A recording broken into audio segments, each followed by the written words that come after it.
Y empezamos, hoy se conocieron en la columna de Daniel Coronel los nombres de 63 personas que alias Otoniel anunció como aliadas de su clan narcotraficante. Sorprendió que entre los mencionados se encuentra el exministro del Interior de Álvaro Uribe, Sabas Pretel de la Vega, 2 comandantes de las fuerzas militares, congresistas y excongresistas, varios exgobernadores y las universidades de Cartagena y Sergio Arboleda. El exministro de Interior Sabas Pretel de la Vega, 6 gobernadores de Casanare, las universidades de Cartagena y Sergio Arboleda, más de 12 congresistas y excongresistas, 2 excomandantes de las fuerzas militares y secretarios de la gobernación de Casanare fueron mencionados como colaboradores de las autodefensas gaitanistas por su líder, Dairo de Jesús Úsuga, alias Otoniel. Entre las 63 personas mencionadas en el documento de la JEP, la lista incluye a un candidato presidencial, Luis Pérez, a un senador, un representante a la Cámara y por lo menos 10 congresistas, a los generales Rito Alejo del Río, condenado por ejecuciones extrajudiciales en Urabá, y a Mario Montoya y Leonardo Barrero, en su momento ambos comandantes de las fuerzas militares de Colombia. La JEP dio la información de sus casos para que sean sumados a los casos 3, 4 y 6 de la JEP sobre los falsos positivos. El columnista Daniel Coronel reveló el auto 115 de la Sala de Reconocimiento y Verdad de la JEP que expidió el viernes pasado, con base en la declaración que obtuvo de alias Otoniel entre marzo y abril pasados, a pesar de los múltiples obstáculos que a la misma fueron interpuestos por la Dirección de Policía de Investigación DIJÍN.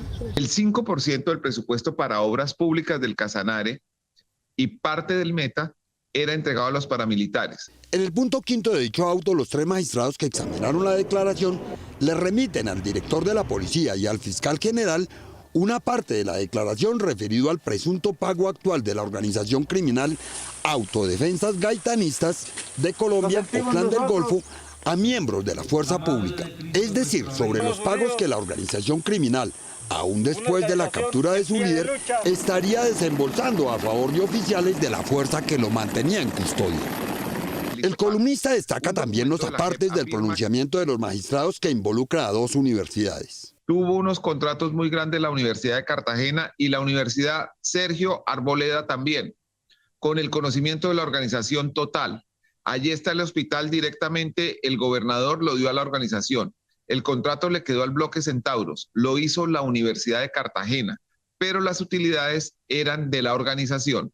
Y remitió a la Corte Suprema y a la Fiscalía para que investiguen, según la condición de funcionarios públicos de los implicados, a los 63 mencionados por el jefe narcotraficante.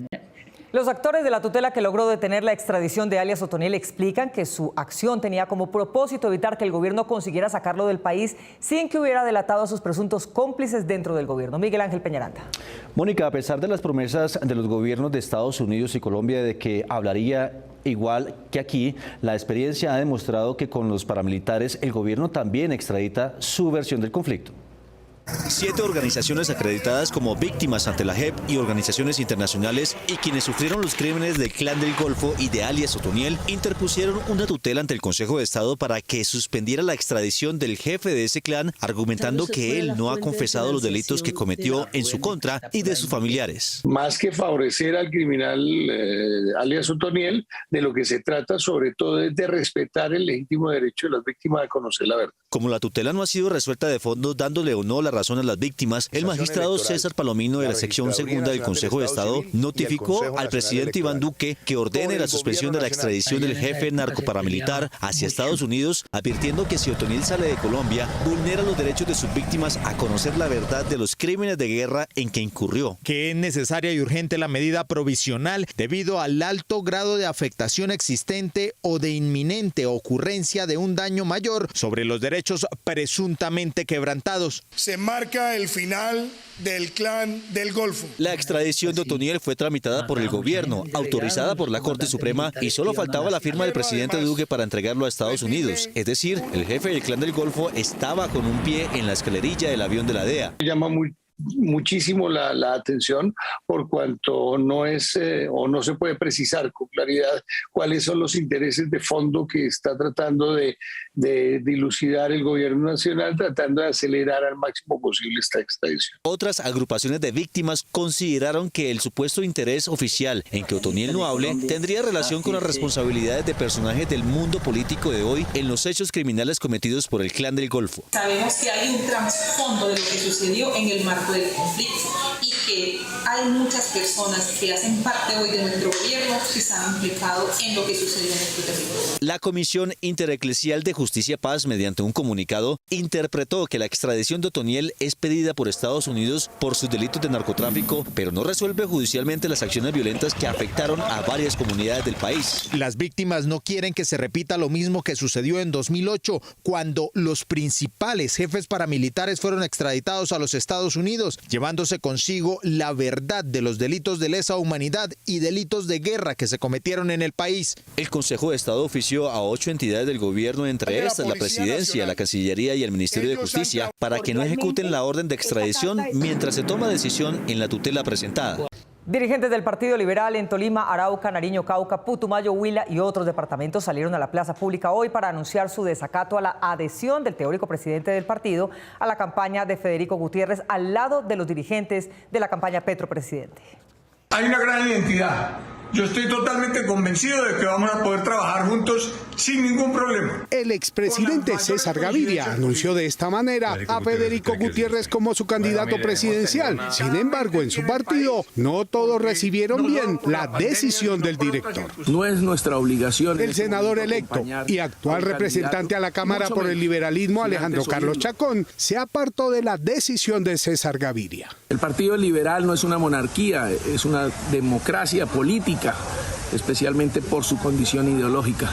Eso no lo vamos a cambiar.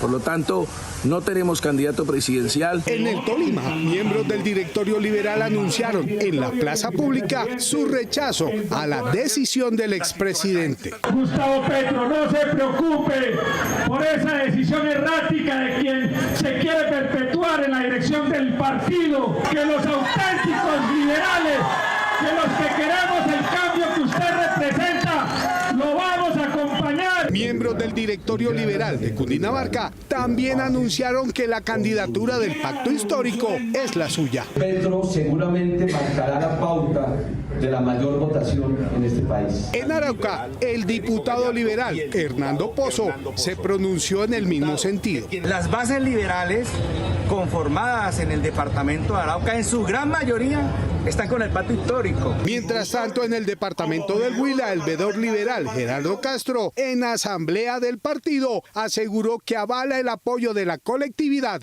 a Gustavo Petro. Como veedor departamental del partido, quiero darle la bendición a esta reunión y decirle que es legítima y que vamos a seguir adelante con Gustavo Petro. Desde hace 2 meses, los dirigentes liberales de Nariño, Cauca y Putumayo habían anunciado su respaldo a la candidatura del pacto histórico y esta semana lo hicieron los dirigentes sindicales afiliados al Partido Liberal.